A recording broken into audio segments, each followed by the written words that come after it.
Bueno, nos encontramos con el ingeniero Rodrigo Fernández, experto en contratación pública y uno de los referentes actuales para estos temas relacionados con los fondos mixtos y empresas de economía mixta, estos famosos contrataderos, como usted mismo los calificó y los tituló.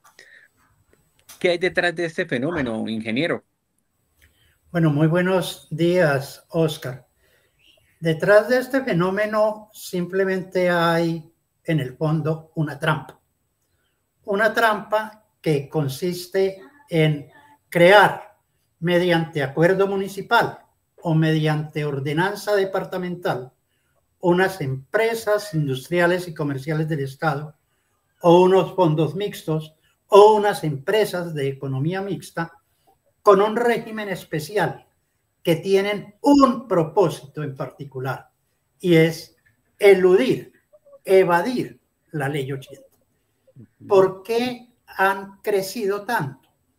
Porque resulta que a partir del 2019 entraron en vigencia para el sector transporte los pliegos tipo. Entonces, acabó mucha de la discrecionalidad en ese sector y poco a poco han entrado pliegos tipo para acueducto y saneamiento básico, para infraestructura social, entonces con el propósito de eludir la ley 80 y de contera el pliego tipo que es aplicable a las entidades que deben regirse por ley 80, nacen los que hemos llamado contrataderos. Y es que si uno revisa estos procesos contractuales que se vienen adelantando a través de estas empresas de economía mixta o estos contrataderos, hay un factor casi imprescindible y que se da en casi todos los procesos y es único oferente. Procesos que podría uno decir direccionados. Es decir, se podría decir que este contratadero lo que tiene como fin es evitar que haya pluralidad de oferentes. Claro, porque el contratadero nace e inmediatamente aparece su manual de contratación. Y en ese Mm. manual de contratación establecen pues la forma como va a contratar, porque como no es con ley 80, entonces dicen, por ejemplo, que invitarán para determinado monto hasta 10.000 millones de pesos, por decir alguna cifra, a 3 oferentes o a 5 oferentes. Y entonces que hacen una convocatoria y los 3 primeros que lleguen, que además estén inscritos en su registro de proponentes, es decir, hacen un registro de proponentes aparte, paralelo, Sus cosa que proveedores. se acabó y entonces ellos lo reviven y entonces hacen las convocatorias y qué es lo que ocurre por lo general, que se inscriben 10, sortean 5 o 3 y entonces de los 5 se presentan esos 5 en el mejor de los casos, pero 2 olvidan la póliza y Ujú. otros 2 no subsanan y queda el ungido. Entonces, y cuando vamos a ver la evaluación, entonces resulta que el valor de las ofertas es casi igual o muy cercano al presupuesto oficial. Entonces, ¿qué tenemos? ¿Cuál es el legado de los contrataderos?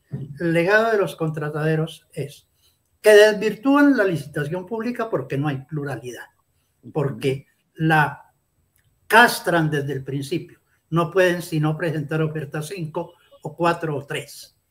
Pero además promueven, como son tan poquitos los que se pueden presentar, promueven acuerdos entre los potenciales oferentes. Eso no es otra cosa que promover la colusión. Por eso no es casual que haya único oferente en esos procesos. Es absolutamente normal que ocurra porque Ujú. para eso los crearon. Sí, hay otro factor que a mí me parece muy preocupante y lo manifiesto públicamente y es la falta de información. Tanto en porque es que no publican en el SECOP o en una plataforma pública de consulta para el ciudadano como tal y los veedores, pero es que también llegan hasta la adjudicación, firman el contrato y no se sabe absolutamente más. O sea, no se sabe si la obra se ejecutó, si están cumpliendo los plazos, si van a adicionar, si hubo algún inconveniente en la ejecución de la obra. Entonces, queda uno a la deriva, o sea, sin saber qué va a pasar ahí. Claro, claro, porque cuando uno mira la publicación de los procesos, de una vez encuentra la frasecita no se cop. Eso es mágico, no se cop. Es decir, comunidad no puede mirar, comunidad Ujú. no puede vigilar, la participación ciudadana aislada. Entonces, yo entiendo por qué ha sido tan difícil acabar los contrataderos, porque es que resulta que a través de los contrataderos se cumplen los compromisos. ¿A quién le cumplen los compromisos? A los inversionistas electorales. Entonces, y con los réditos de esa inversión, entonces vuelven a comprar los votos para reelegirse y así funciona la cadena. Entonces es el perverso matrimonio entre lo electoral y lo contractual. Hubo un esfuerzo del gobierno nacional, y hay que reconocerlo, cuando presentó el proyecto de ley del presupuesto de regalías. Estableció en un parágrafo que los recursos de regalías deberían ejecutarse con arreglo a la ley 80. Pues ese parágrafo lo eliminaron en la comisión correspondiente cuando se estaba Debatiendo. discutiendo la norma. Entonces, pues es un tema bastante difícil, pero todo el mundo sabe que existen los contrataderos, para qué los están utilizando y siguen sin ningún inconveniente contratando por todo el país, pero además los municipios y los departamentos que los utilizan pagándoles porque les hagan la vuelta, ¿no? Sí, sí, no, eso es tenaz. Por último, ingeniero, para no robarle más tiempo, porque nos podríamos quedar aquí hablando sobre los proyectos de ley que se han hundido. Uno de esos que inició su merced cuando estaba con Rodolfo Hernández en el Senado de la ¿Cómo no? República, pero también usted mencionaba la frase y lo contractual, la nefasta relación. Y es que precisamente este domingo llevamos el informe sobre cómo dos megacontratistas reconocidos en la región por apoyar financieramente tras bambalinas, porque nunca aparecen en las cuentas de cuentas claras, pero se han logrado ganar cada uno contratos de 20.000 millones de pesos superiores único oferente y todo gracias a un contratadero y estamos hablando en Barranca Bermeja. ¿Qué decir de este tipo de procesos? O esto es solo un claro ejemplo de cómo está sucediendo todo esto de pago de favores con millonarios contratos y en plena época, a inicios a puertas de una campaña electoral. Pues esos son los casos de mostrar, y yo el año pasado hice un trabajo donde estudié 200 procesos Ujú. convocados por contrataderos y todos, salvo 4 o 5, obedecieron al mismo patrón. Único operante, los operantes olvidadizos, los operantes desobedientes para dejar el ungido. Y por supuesto, cuando se empieza a indagar quién está detrás, por qué este contratista y no otro, pues se van encontrando los vasos comunicantes entre el contratista y el político, el contratista y el contratante. De hecho, en ese sentido, han anunciado una alianza en el Partido Liberal donde llega un anterior contratante y hace fórmula con su contratista, que va el uno para el Senado y el otro para la Cámara. Entonces ya el tema es de conocimiento público, lo que definitivamente aspiramos a que ya en este gobierno creo que no ocurrió, a que definitivamente sea un propósito del próximo presidente de la República que exista la voluntad de acabar los contrataderos. Por último, ingeniero, ¿qué pasó con esas iniciativas legislativas que buscaban ponerle tate quieto a los contrataderos en Colombia? ¿Al fin prosperaron o nuevamente se hundieron?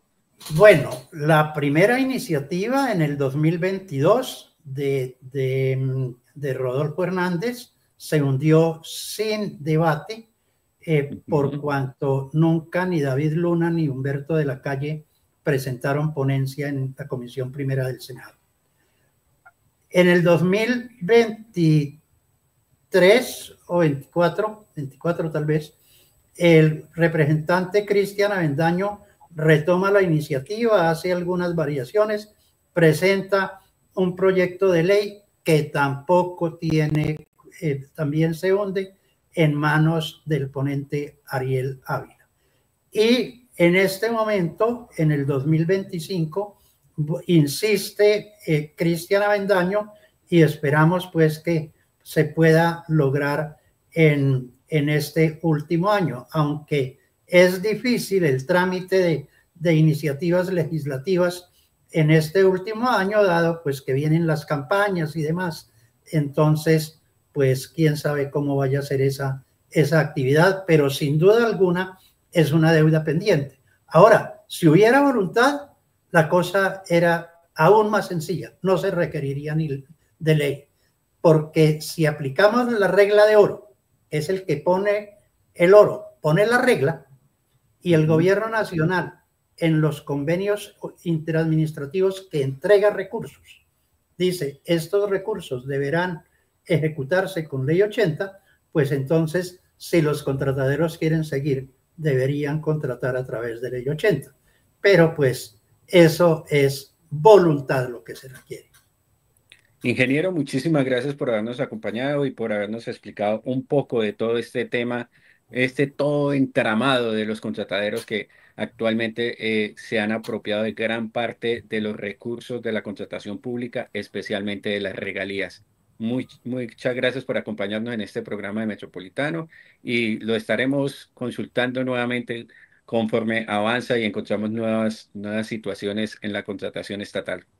Para mí un gusto atenderlo, Oscar, para hablar de estos temas que sin duda alguna son apasionantes y sumamente preocupantes porque de por medio están los recursos públicos que deben ser sagrados porque son de todos. Gracias. A usted, ingeniero.